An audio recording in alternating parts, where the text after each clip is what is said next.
तो चलिए संविधान सभा के गठन का शॉर्ट नोट्स एक बार मैं आपको एक्सप्लेन कर देती हूँ। संविधान सभा का गठन किसके अनुसार हुआ था? कैबिनेट मिशन के अनुसार हुआ था। ये अपना पहला रहेगा। कैबिनेट मिशन के अनुसार कब हुआ था? 1946 नवंबर में। तो एक चीज़ ध्यान रखिए कि संविधान सभा का गठन 1946 नवंबर में हुआ था, बट उसका जो चुनाव हुआ था ना, वो जुलाई अगस्त 1946 में हुआ था।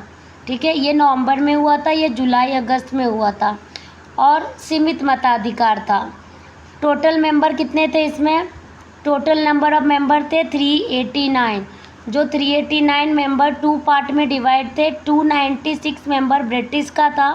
ब्रिटिश मतलब जो क्षेत्र ब्रिटिश के अधिकार का था उसके 296 मेंबर थे और 96 मेंबर देसी रियासतों के थे। देसी रियासतों मतलब कि जिसपे अप्रत्यक्ष रूप से ब्रिटिश का ही कब्जा था, पर प्रत्यक्ष रूप से राजा वहाँ पे राज करते थे, इसलिए 96 सीटें 93 सीटें देसी रियासतों के थे। ठीक है, नेक्स्ट फोर्थ इम्पॉर्टेंट है, चुनाव कैसे हुए? जनसंख्या के अनुपात पर सदस्य संख्या तय की गई थी, जिसमें क्या था? 10 लाख लोगों पर एक सीट तय किया गया था।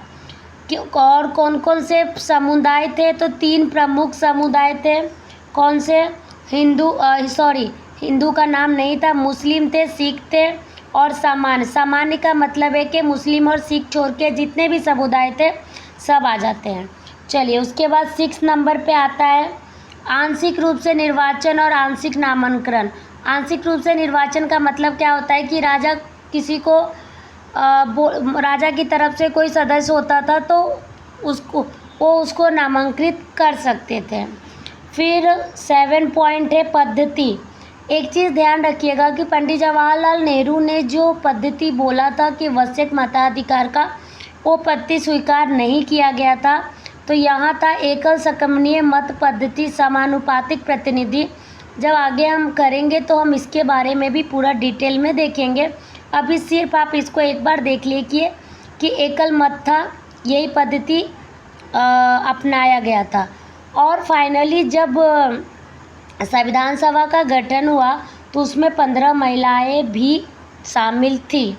और लास्ट में आप ये देखिए 8 हो गया आपका, और ये 9 पॉइंट है सीमित मताधिकार हुआ था और सीमित नहीं हुआ था। इतने ये 9 पॉइंट संविधान सभा के गठन के लिए जो टॉपिक है उसके लिए इम्पॉर्टेंट है। उसके बाद हम एक बार इसके बुक्स भी देख लेते हैं कि जो हमने शॉर्टकट देखा है वो बुक में है कि नहीं। तो ये देखिए संविधान सभा का गठन मैं रीड कर देती हूँ। कैबिनेट मिशन योजना द्वारा सुझाए गए प्रस्ताव के तहत नवंबर 1946 में संविधान सभा का गठन हुआ। योजना की विशेषताएं क्या थी? संविधान सभा की कुल सदस्य संख्या 389 होनी थी। इनमें से 296 सीटें ब्रिटिश भारत को और 96 देसी रियासतों को आवंटित की जानी थी। मैंने आपको बता दिया है पहले से ही। ब्रिटिश भारत को आवंटित की गई 296 सीटों में 292 सदस्यों का चयन 11 गवर्नरों के प्रांत और 4 का चयन मुख्य आयुक्तों के प्रांत से किया जाना था। ये सिर्फ आप एक बार रीड कर सकते हैं, कुछ इम्पोर्टेंट नहीं है। प्रत्येक प्रांत एवं देसी रियासतों को उनकी जनसंख्या के अनुपात में सीटों को आवंटित की जानी थी। मोटे तौर पे कहा जाए तो प्रत्येक 10 लाख लोगों पर एक सीट आवंटित की जानी थी। तो मैंने आपको पॉइंट बता दिया था। प्रत्येक ब्रिटिश प्रांत को आवंटित की गई सीटों का निर्धारण 3 प्रमुख समुदाय के बीच उनकी जनसंख्या के अनुपात पर किया जाना था। ये तीनों समुदाय कौन थे? मुस्लिम, सिख और सामान्य। सामान्य में कौन आ रहा था? मुस्लिम और सिख को छोड़ के। तो इसको भी मैंने आपको बताया है। प्रत्येक समुदाय के प्रतिनिधियों का चुनाव प्रांतीय असेंबली में उन समुदाय के सदस्यों द्वारा किया जाना था और एकल संक्रमणीय मत के माध्यम से समानुपातिक प्रतिनिधित्व के तरीके से मतदान किया जाना था।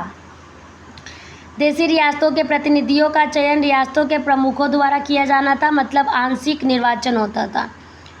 अतः यह स्पष्ट था कि संविधान सभा आंशिक रूप से चुनी हुई है और आंशिक रूप से नामांकित निकाय थी। इसके अलावा सदस्यों का चयन अप्रत्यक्ष रूप से प्रांतीय व्यवस्थाओं के सदस्यों द्वारा किया जाना था, जिनका चुनाव एक सीमित मताधिकार के आधार पर किया जाता था। संविधान सभा के चुनाव जुलाई अगस्त 1946 में हुआ, वो भी मैंने आपको बता दिया है। इस चुनाव में भारतीय राष्ट्रीय कांग्रेस के 208, मुस्लिम लीग के 73, छोटे समूह और स्वतंत्र सदस्यों को 15 सीटें मिली।